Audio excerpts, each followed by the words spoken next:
Mga bossing, magandang hapon po. Sold na naman po yung Lancer pizza po natin. I-wait po na sir. Saan kayo uwi sir? Sa Baras. Baras muna tapos diretso ng Batangas. Ayun, diretso muna silang Baras, Rizal yata yun. Saka papunta silang Batangas.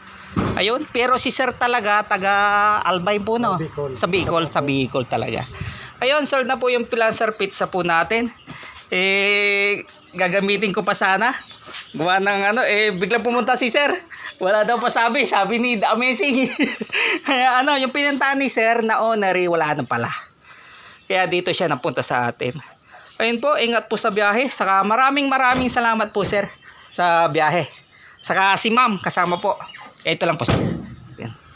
Yun, okay na po ang usapan namin. Okay na, pauwi na po sila. Yun. Wala pong pangalan to sir, hindi ko nalagyan ng pangalan. Ikaw na lang magpangalan dyan. Ayan na naman si Kulin, may pupuntahan yata. Ayan po, sold na po yung ating Lancer Pizza Pie. Nag-iisa na lang po ang natitira po sa atin. Kanina, nakuha na naman po yung isa. Nag-iisa na lang, di pa po natatapos mga bossing.